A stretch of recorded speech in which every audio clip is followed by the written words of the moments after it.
Hello guys, welcome back to Links Corner, tempat kita sharing ilmu. Pada Links Corner kali ini, kita akan sharing mengenai pemanfaatan energi hidro pada pembangkit listrik tenaga mikrohidro. So, stay tuned! Sumber daya air merupakan sumber daya alam yang terbarukan. Secara ideal, jumlah air yang ada di planet Bumi tidak akan habis dan relatif tetap.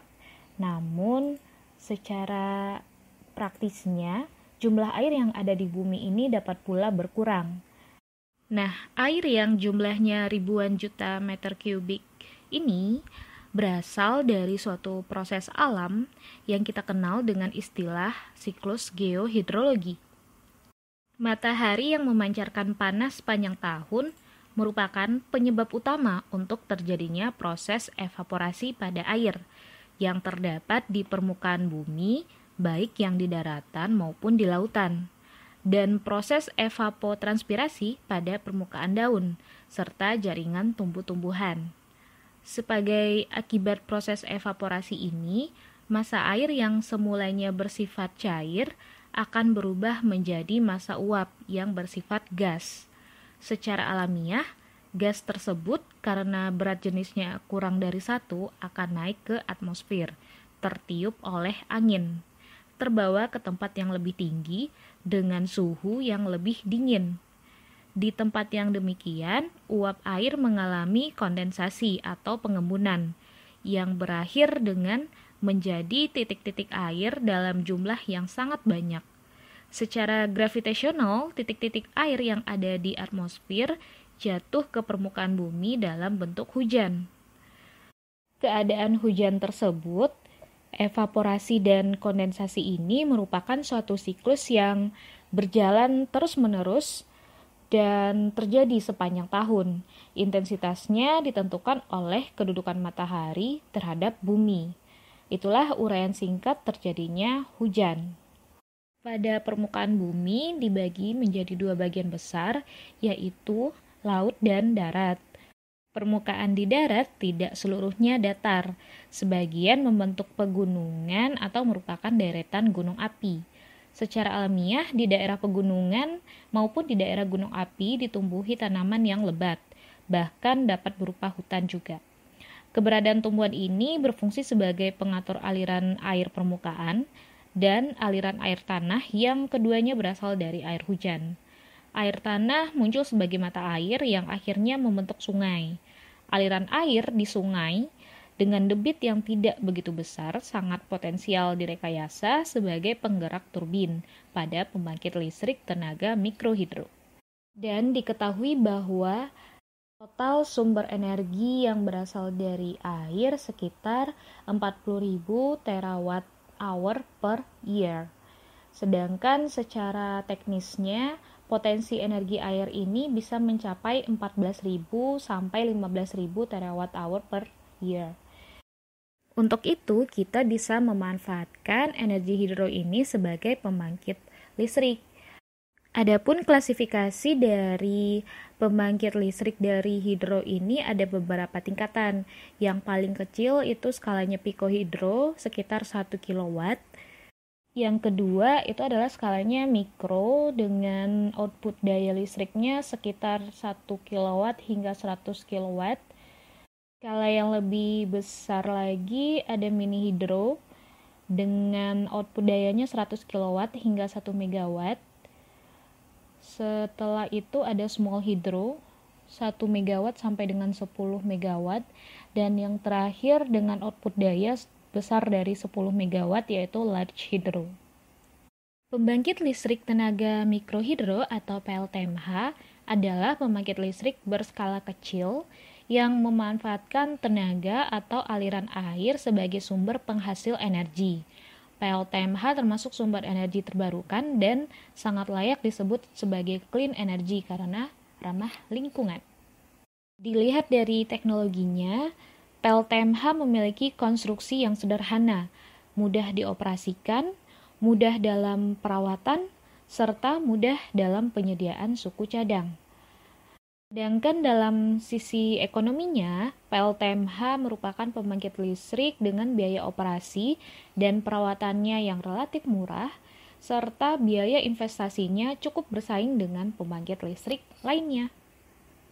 Adapun beberapa keuntungan ketika menggunakan pembangkit listrik tenaga mikrohidro adalah yang pertama, sangat memungkinkan untuk membangun PLTMH di wilayah pedesaan dan desa terpencil karena sumber daya airnya. Yang kedua, teknologi PLTMH merupakan teknologi ramah lingkungan dan terbarukan, serta mempunyai efisiensi tinggi sekitar 70 sampai dengan 85%. Tenaga utamanya menggunakan air yang merupakan sumber energi yang abadi. Yang selanjutnya, biaya pengoperasian dan pemeliharaan PLTMH sangat rendah dibandingkan dengan PLTU ataupun PLTN. Teknologi yang handal dan kokoh sehingga mampu beroperasi lebih dari 50 tahun yang dimiliki oleh PLTMH itu sendiri. Keuntungan lainnya yang bisa kita dapatkan ketika mengembangkan pembangkit listrik tenaga mikrohidro adalah tentunya dapat melayani kebutuhan aktual daya listrik di suatu wilayah pedesaan terpencil. Dan juga dari sisi ekonomisnya dapat meningkatkan kegiatan perekonomian sehingga diharapkan dapat menambah penghasilan masyarakat sekitar juga. Tambahan lagi, pembangkit listrik tenaga mikrohidro juga tidak menimbulkan pencemaran dan dapat dipadukan dengan program masyarakat lainnya seperti irigasi dan perikanan. Walaupun begitu, terdapat beberapa kekurangan juga ketika kita mengembangkan pembangkit listrik tenaga mikrohidro, yakni tidak mampu menghasilkan tenaga yang besar karena sangat tergantung pada aliran sungai, serta dapat bermasalah saat musim kemarau, tergantung dari debit air yang dihasilkan pada saat itu. Secara teknis, klasifikasi PLTMH dibagi ke dalam beberapa tipe. Tipe yang pertama adalah tipe eksploitasi, di mana klasifikasinya itu terdapat yang pertama yaitu run of river. Pada kategori ini, PLTMH atau sistem dari PLTMH tidak terdapat bangunan penampung air untuk mengatur air yang masuk ke turbinnya. Klasifikasi yang kedua pada tipe eksploitasi adalah reservoir dan dam base. Pada sistem PLTMH ini, menggunakan reservoir sebagai tempat penampungan dan penimbunan air.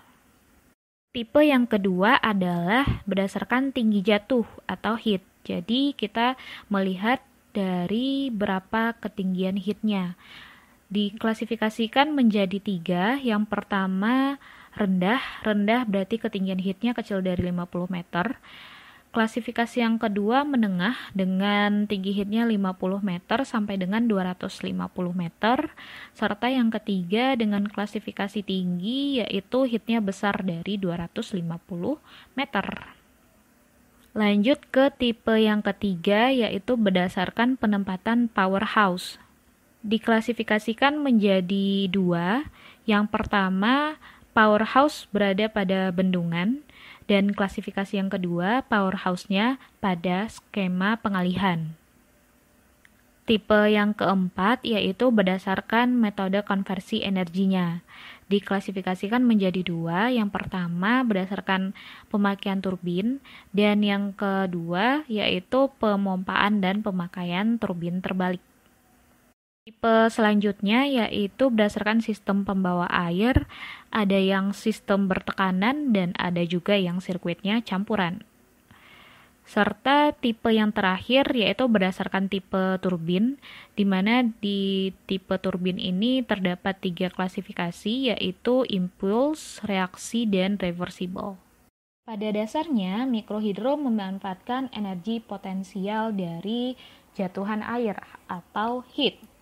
Semakin tinggi jatuhan air, maka semakin besar pula energi potensial air yang dapat diubah menjadi energi listrik. Di samping faktor geografis atau tata letak sungai, tinggi jatuhan air dapat pula diperoleh dengan membendung aliran air sehingga permukaan air menjadi tinggi. Air dialirkan melalui sebuah pipa pesat dengan debit air tertentu ya ke dalam sebuah rumah pembangkit atau powerhouse yang pada umumnya dibangun di bagian tepi sungai untuk menggerakkan turbin atau kincir air mikrohidro. Nah, setelah itu energi mekanik yang berasal dari putaran poros turbin akan diubah menjadi sebuah energi listrik oleh sebuah generator. Adapun beberapa komponen yang dibutuhkan pada pembangkit listrik tenaga mikrohidro adalah yang pertama itu weir atau intake. Bangunan ini biasanya berada melintang terhadap sungai. Fungsi utamanya adalah membelokkan arah aliran air. Konstruksi bangunan intake untuk mengambil air langsung dapat berupa bendungan atau weir yang melintang sepanjang lebar sungai atau langsung membagi aliran air sungai tanpa dilengkapi bangunan bendungan. Terdapat 9 tipe dari bendungan, yang mana tipe bendungan ini penggunaannya disesuaikan dengan kondisi dari sungai tersebut. Yang kedua adalah saluran pembawa atau hidris. Saluran pembawa mengikuti kontur dari sisi bukit untuk menjaga elevasi dari air yang disalurkan. Saluran pembawa berfungsi mengalirkan atau membawa air dari intake ke heat tank. Hidris dapat juga terbuat dari pipa. Serta terdapat 7 tipe dari hidris, yang mana penggunaan dari hidris ini berdasarkan dari spesifikasinya, seperti yang pertama structure type, yang kedua longitudinal slope, yang ketiga cross section atau flow capacity-nya, dan yang keempat adalah material to be used. Flow capacity pada hidris juga bisa dihitung berdasarkan rumus yang ditampilkan. Selanjutnya adalah bak penenang atau 4B atau heat tank. Bak penenang atau penampung yang memiliki luas penampang lebih besar daripada hidris, yang berfungsi untuk memperlambat aliran air. Selain itu juga untuk mengatur perbedaan keluaran air antara sebuah penstock dan hidris, serta untuk pemisahan akhir kotoran dalam air seperti pasir, kayu-kayuan, di mana untuk pemisahan pertamanya itu terjadi pada bak pengendap atau settling basin, atau disebut juga dengan sand trap. Nah, di dalam bak penenang biasanya terdapat saringan atau trash rack yang terbuat dari plat besi, dan ini berfungsi sebagai penyaring sampah-sampah atau puing-puing agar tidak masuk ke dalam bagian yang selanjutnya. Trash rack ini diletakkan pada posisi melintang di bangunan heat tank dengan kemiringan sekitar 65-75 derajat. Di dalam bak penenang ini juga biasanya juga terdapat spillway atau saluran pembuangan. Ini merupakan bangunan yang memungkinkan kelebihan air pada heat tank ataupun pada hidris untuk melimpah ke sungai. Adapun komponen atau elemen selanjutnya adalah penstock atau pipa pesat. Di pipa pesat itu merupakan pipa yang bertekanan yang membawa air dari heat tank ke powerhouse.